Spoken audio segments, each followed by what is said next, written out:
If you had to choose one car for the rest of your life, one car that you would drive until you die, which one would it be? I think I found mine. I'm so happy to say that this is my 2019 Porsche 911 992.1 Carrera S. It came with quite some sacrifice because I had to sell my M3 Ti and my M3 E92 in order to purchase this. But I just had a craving for a 911 for such a long time. And as you might know, we've been doing a lot of BMW parts lately, the last 2-3 years. Really enjoy that part of the business now. And I want to expand to Porsche, which is the second reason why I bought this car. But the primary reason, of course, is for me to have fun with it. This is the car I've always wanted, and I was looking for quite a specific one. And I was looking for the right moment to purchase it because, as you might know, this is quite an expensive car, but the depreciation of Porsches is quite unique. They don't really depreciate all that fast and hard, and in that sense they're quite affordable, because when you buy it at the right time, you can actually make it sort of affordable, let's call it that. So I contacted Four Wheel Trader, fantastic YouTube channel. He really analyzes and monitors car values of, you know, specials like a 911. And I saw that the curve with the 992.1, I asked him to make one for me. It's not really all that bad. I mean, the depreciation of the 992.1 was like 4.5% per year annually. So that's really quite good. So for me, the timing was quite specific. Had to go for 2019 one in order for it to be as cheap as possible for me, because that's the first year the 992 came out. I was also looking for quite a specific spec, a spec that rarely gets chosen by initial buyers by Porsche. So I wanted to have silver wheels, non-black exterior, non-black interior, preferably silver window trim, and no privacy glass. Good luck finding one. And then I came across this one. It met every single demand I had, and it was just a match made in heaven. And it was at a Porsche center in the Netherlands, so I didn't have to import it. So everything and everyone was telling me, just do it. So I did. So big thanks to Cullen Hart. They are BMW specialists, but they also do quite a lot of Porsches. And they made sure I got a really good price for the M3 Ti and for the M3 E92. And they bought it from the Porsche Center, and I then traded in my cars with them. But big thanks to Sander especially. He really pulled through and really helped me out. So let's just do a little quick lap around the car. So Aventurine green, which is sort of a gray green. It might look gray to you right now. When the sun hits it, it becomes green. It's a really, really cool color.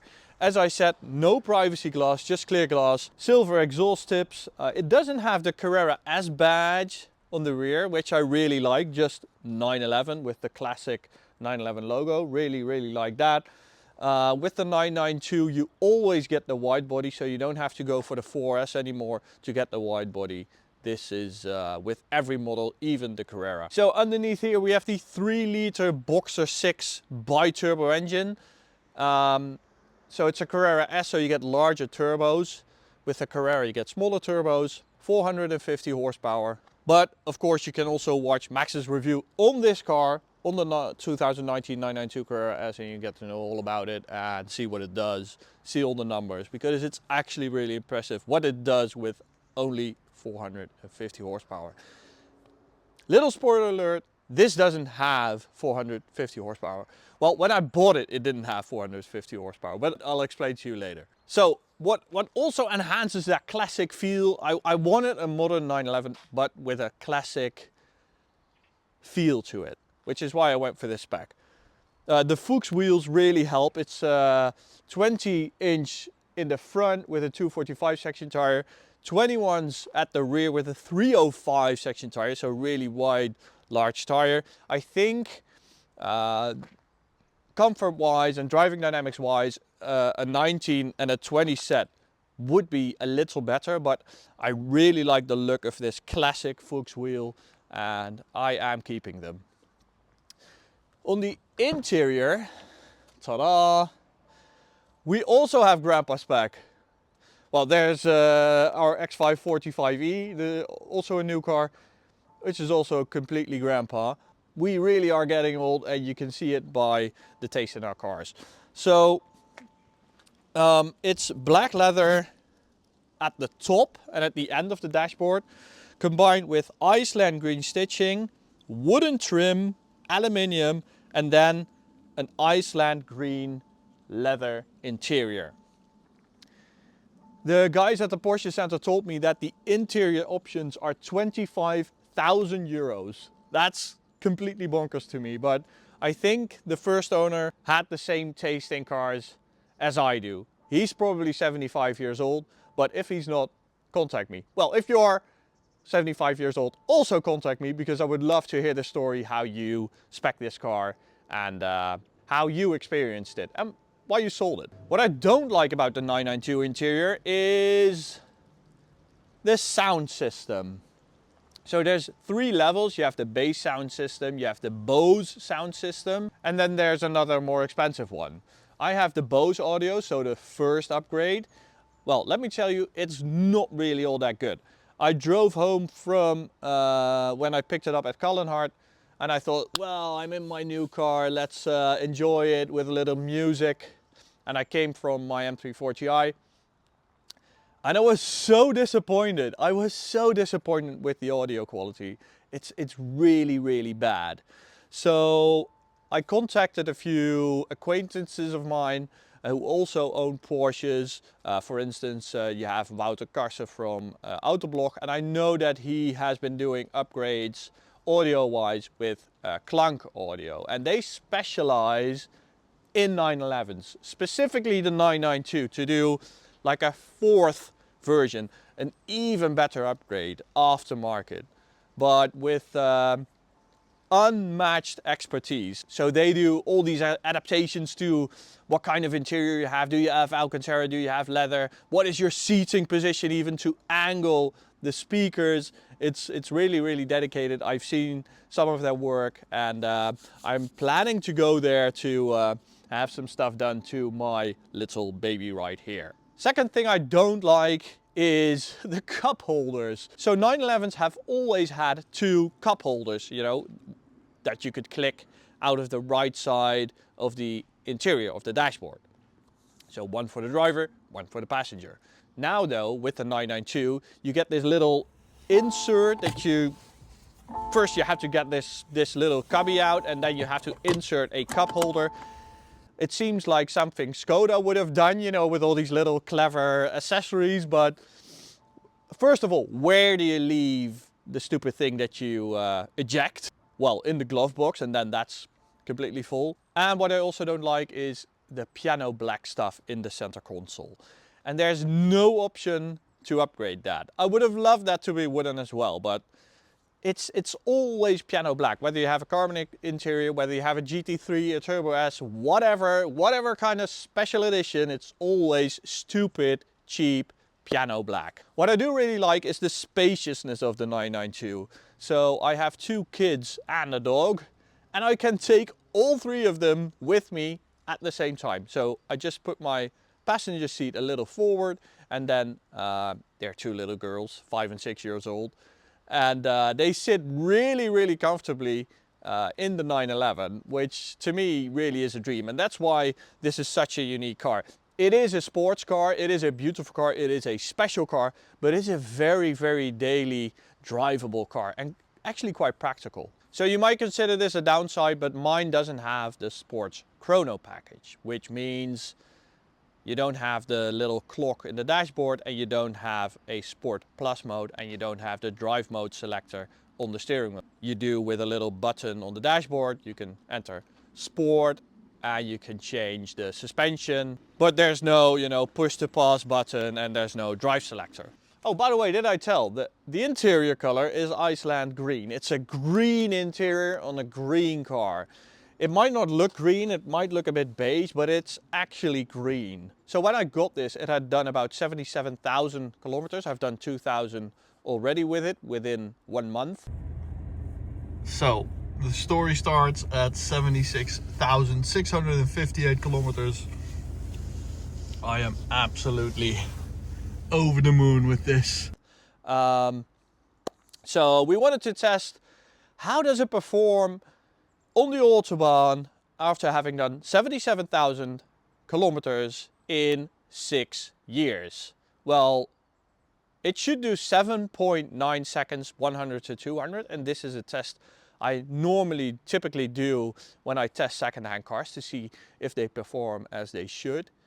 But I already had bought it, and then we tested it on the Autobahn, and I always had the sense that I could hear the turbo a little too well.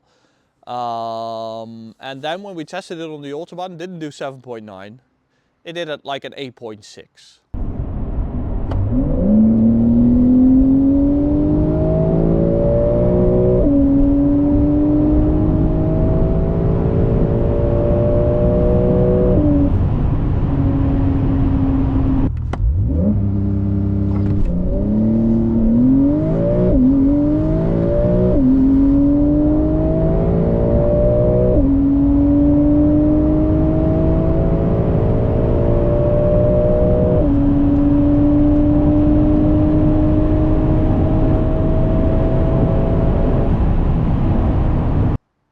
And then I had Max drive the car, and he said, no, that turbo sound is way too loud. You were right, have it checked.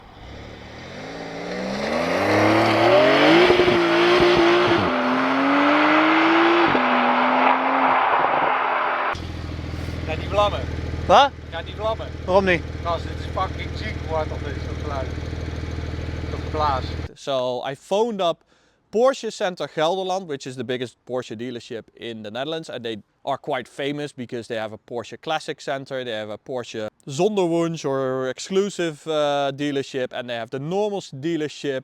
They do a lot of stuff with Porsches.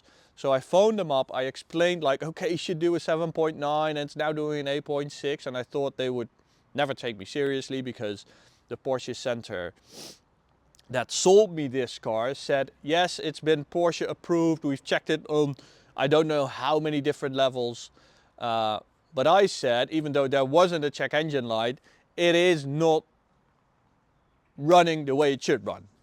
And I can hear something.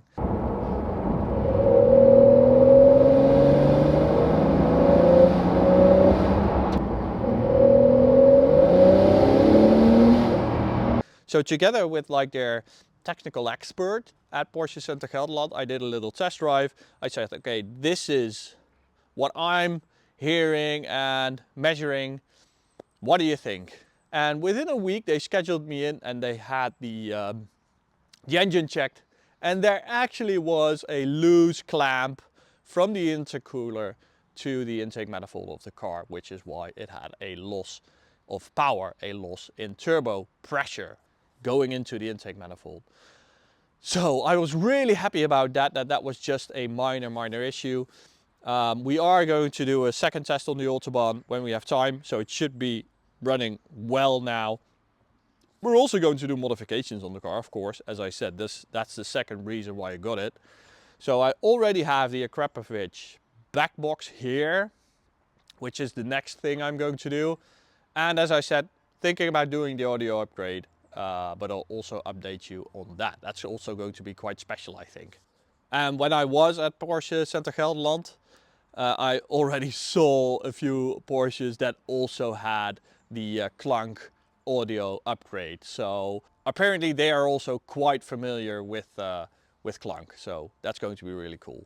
And when I have done those things, the exhaust with new valve controllers to make it as loud as possible without losing warranty and without having any check engine lights, and the audio system, I am going to use this as a demo car. So if you own a 992 and you want either one of these upgrades or maybe the both of them, you can come visit us here at our shop and test drive the car with me.